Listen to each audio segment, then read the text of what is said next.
Laat die woorde van my mond en die oordeenking van my hart welbehaaglik wees voor u aangesig, o Here, my rots en my verlosser.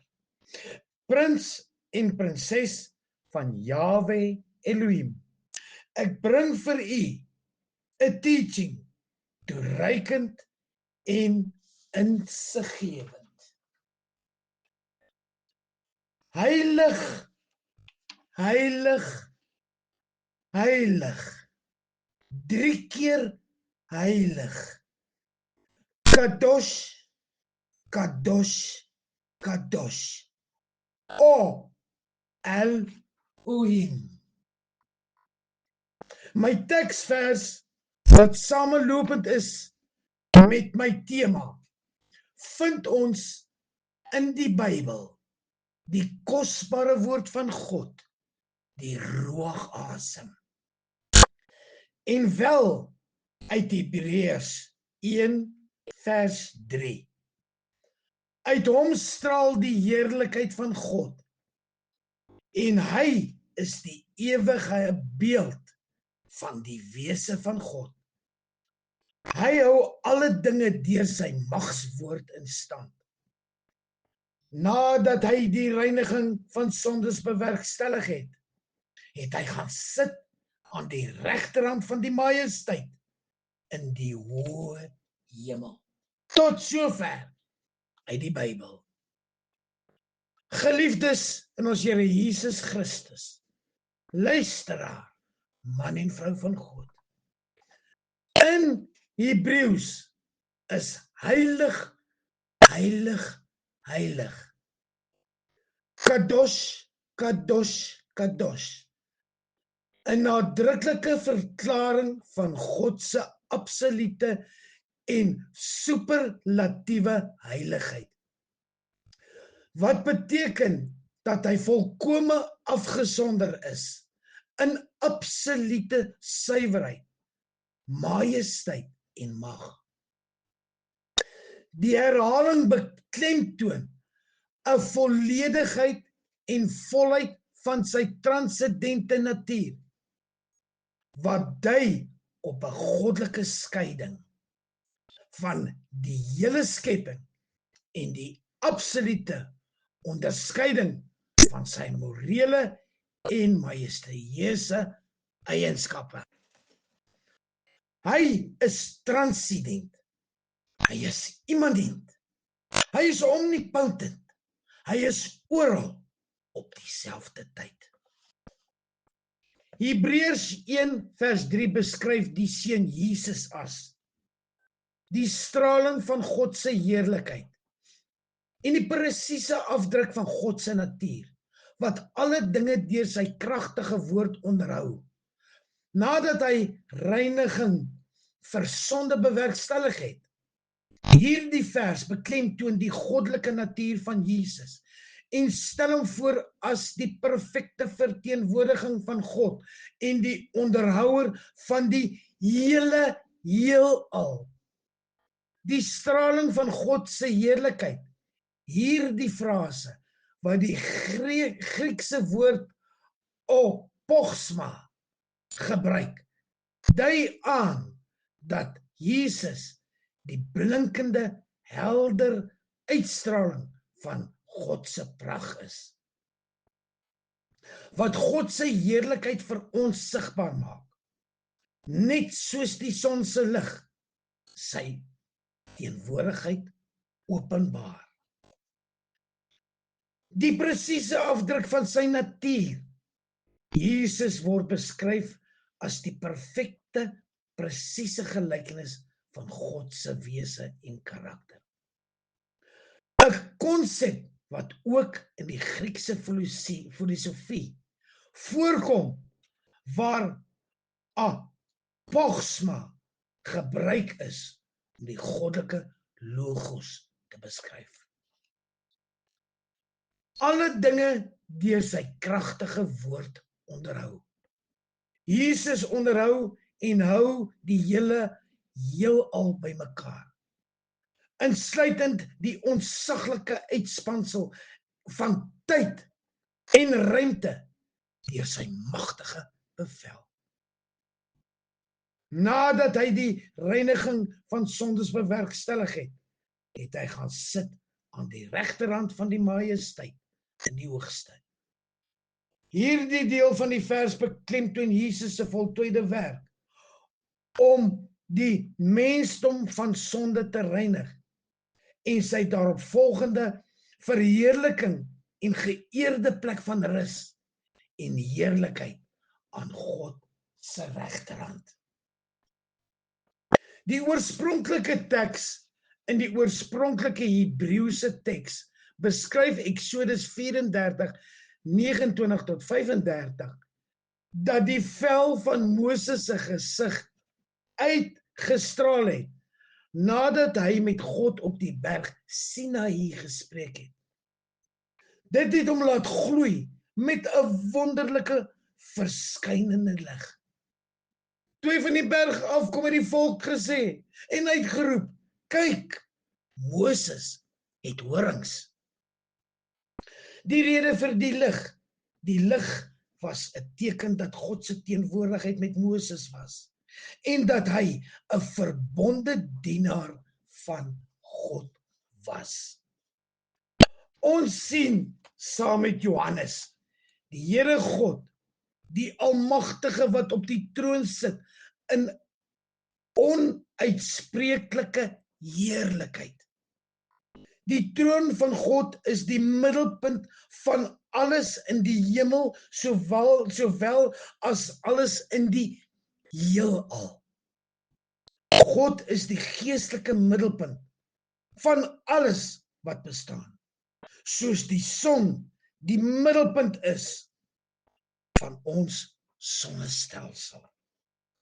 Ek hou vir u voor, weer eens uit die Bybel, en wel uit Openbaringe 4, vers 1 tot 11. Alles draai om die een wat was, en wat is, en wat kom.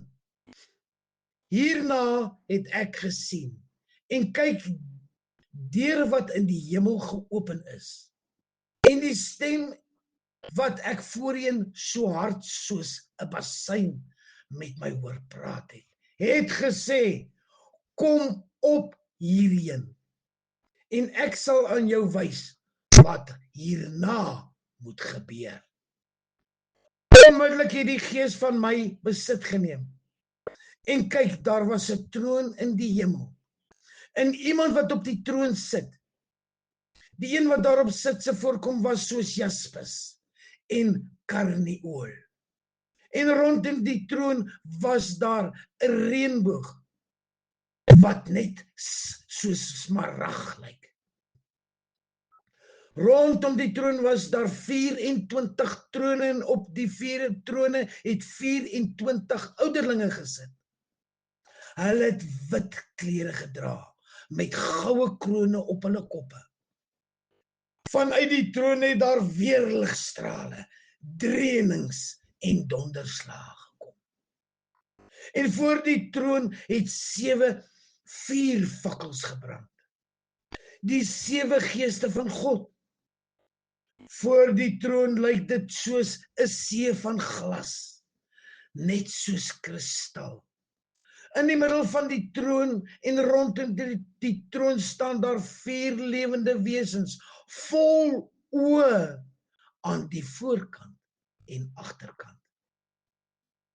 Die eerste lewende wese lyk net soos 'n leeu. Die tweede lewende wese net soos 'n kalf. Die derde lewende wese het 'n gesig net soos 'n mens. En die vierde lewende wese lyk net soos 'n arend wat vlieg.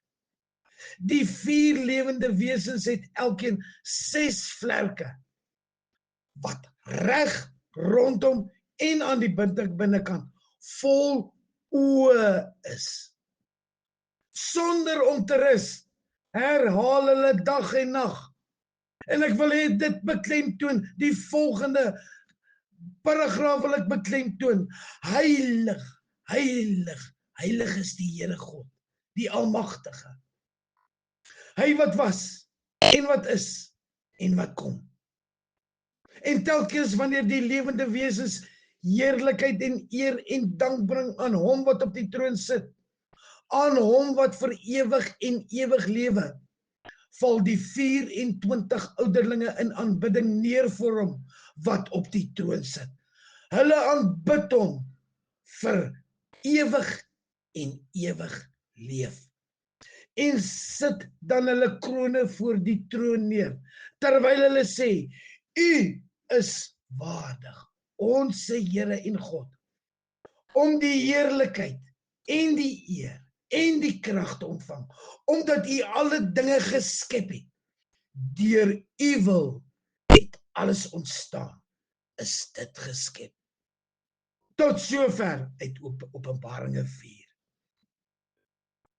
Geliefde man en vrou van God, prins en prinses van Jahwe, dit is steeds Jesus wat die leiding neem om Johannes in te lig, soos dit was met die boodskap aan die gemeentes in hoofstuk 1 tot 3.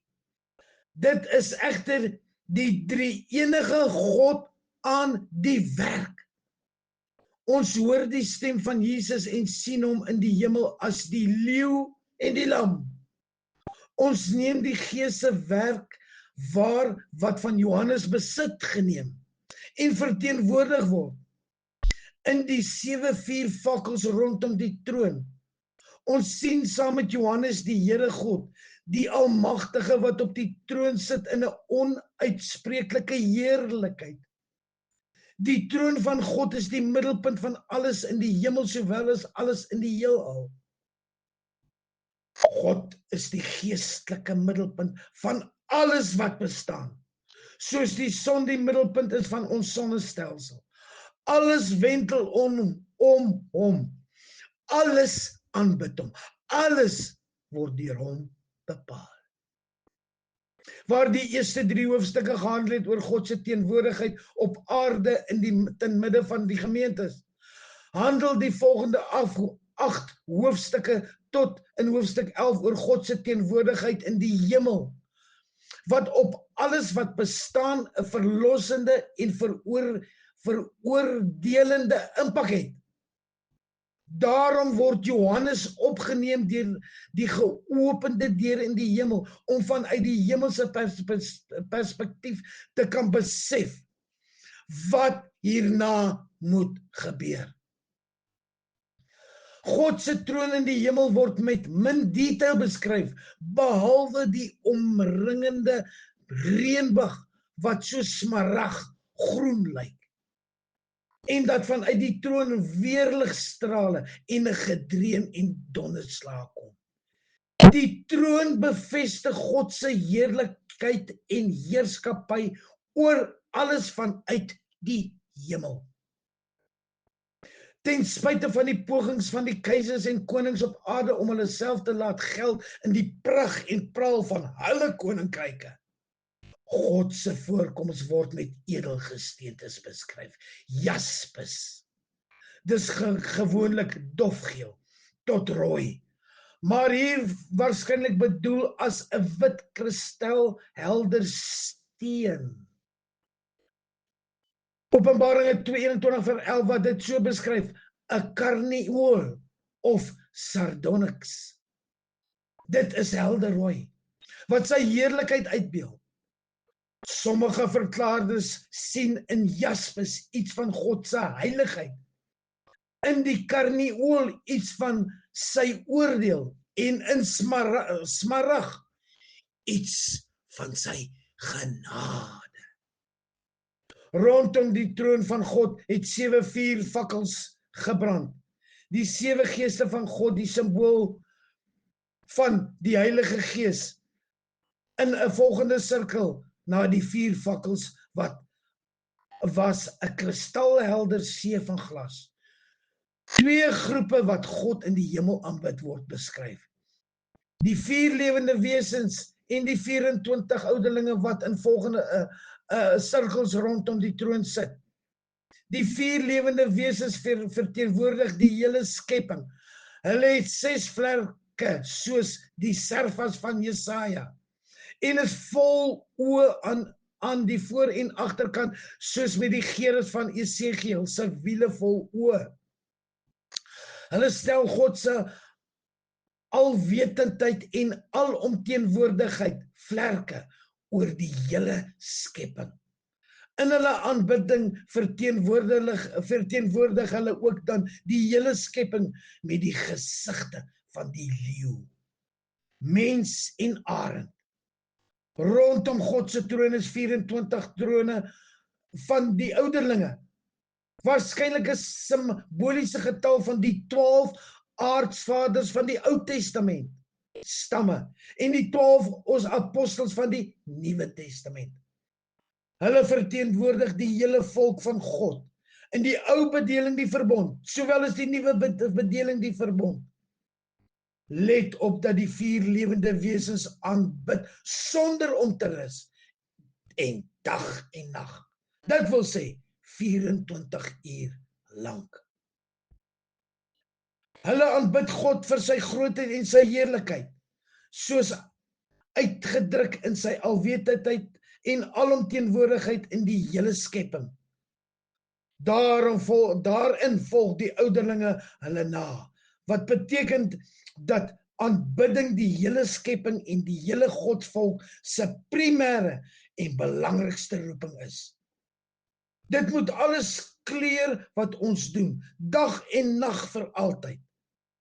Eintlik sonder ophou. Openbaringe 4 begrond dus alles wat hierna gebeur. Elke detail daarvan is God se teosentriese heerskappy wat alles omvat. Hy is nie net die een wat was nie, maar ook die een wat is, sowel as die een wat kom. Soos dit van Jesus vroeër gesê is. Daarin lê ons hoop en ons verwagting. Jesus se verheerliking. Die woord het mens geword en onder ons kom woon. Ons het sy heerlikheid gesien. Die heerlikheid wat hy as die enigste seun van die Vader het. Vol genade en waarheid, Johannes 1 vers 14. Verwys Johannes hier na Jesus se verheerliking op die berg. Sy heerlikheid was tot op daardie stadium verborge, maar by hierdie geleentheid word dit aan 3 van sy disippels geopenbaar. Jesus se verheerliking kommunikeer iets wat wesentlike belang. Jesus het gekom om mens geword, om onder andere God se heerlikheid te openbaar. Hier gebeur dit voor 'n klein gehoor. Ons lees van Jesus se verheerliking in Matteus 17 vers 1 tot 8. Die goddelikheid wat Jesus met sy Vader, die Heilige Gees, gedeel het, was versluier tydens die aardse bestaan. Nou is Jesus op sy finale reis na Jerusalem, waar hy gekruisig sou word en weer sou opstaan uit die dood. Hy, Petrus, Jakobus en Johannes gaan saam op 'n hoë berg op. Daar het sy voorkoms voor hulle oë verander. Sy gesig het begin straal soos die son en sy klere het wit geword soos lig. Ons sien dat Jesus se gesig verander het. Dit herinner ons aan Moses. Ons lees Moses 40 dae en 40 nagte op die Sinaï berg was. Toe hy daarna van die berg afgekom het, die 2 plat klippe met die 10 gebooie, het sy gesig geblink. Hy moes sy gesig met 'n doek bedek het. Moses se gesig het gestraal. Maar wat ons hier sien, is die lig van God, wat in Moses se gesig weerkaats word. Jesus se gesig daarenteen straal van heerlikheid in hom. Uit hom straal die heerlikheid van God. Paulus het ook hierdie heerlikheid op pad na Damaskus gesien. Jesus se klere verander ook spierwit. Daar is geen vlekkie op nie. Skielik verskyn Moses en Elia saam met Jesus. Moses verteenwoordig die wet en Elia die profete. Petrus bied aan om 3 hutte vir hulle te bou. Terwyl hy nog praat, verskyn daar 'n wolk en daar kom 'n stem uit die hemel: "Dit is my geliefde seun oor wie ek my verheug. Luister na hom." Dit was God gepraat het. Dis God wat daar praat. Die disippels word bang en val op die grond neer. Al 3 evangeliese beskrywing van Jesus se verheerliking op die berg word voorafgegaan deur 'n gesprek van Jesus met sy disippels. Hy sê onder andere vir hulle: "Daar is party van die wat hier staan wat beslis nie sal sterwe voordat hulle die seun van die mens in sy koninkryk sien kom uit nie." Dit is Jesus se verheerliking, dalk 'n vervulling van hierdie profesie. Wat leer ons uit hierdie gedeelte? Ons almal weerspieël die heerlikheid van die Here. Want die sluier is van ons gesig wegneem. Ons word al meer verander om na die beeld van Christus gelyk te word. Die heerlikheid wat van ons uitstraal, neem steeds toe. Dit doen die Here wat die Gees is. Lees en dink ook na hierdie vers. Dit sê dat alle gelowiges die heerlikheid van die Here weerspieël en dat ons verander word om aan die beeld van Christus gelyk te word. Ons hoor elke week dat die woord van God verkondig word. Luister na hom. Indien nie, begin vandag nog na hom te luister. Prins en prinses van Jahwe Elohim. Ek sluit af met die volgende paar woorde. Wie iemand ontvang wat ek stuur, ontvang my. En wie my ontvang, ontvang hom wat my gestuur het. Johannes 13 vers 19 tot 20. Vir elke gestuurde van die Here is, en dit is elke gelowige, bly dit 'n bron van krag om te weet, hy wat my stuur se naam is, ek is wat ek is. Daarom dan, kom ons val neer op ons aangesigte, soos die 24 ouderlinge, en ons loof die groot ek is. Heilig, heilig, heilig, kadosh, kadosh, kadosh, o Elohim, Kairos, die groot ek is, sy heilige troon. Amen en amen. Ek seën u nou met die seënbede, die priesterlike seënbede in Hebreëus. Yavarecha Adonai v'yishmerecha. May God bless you and keep you. Adonai panavelecha v'chuneka. May God's face shine upon you and may he be gracious to you. Yesa Adonai panavelecha v'yasemlecha shalom. May God lift his face to you and give you peace today until the returning day. Amen. Amen.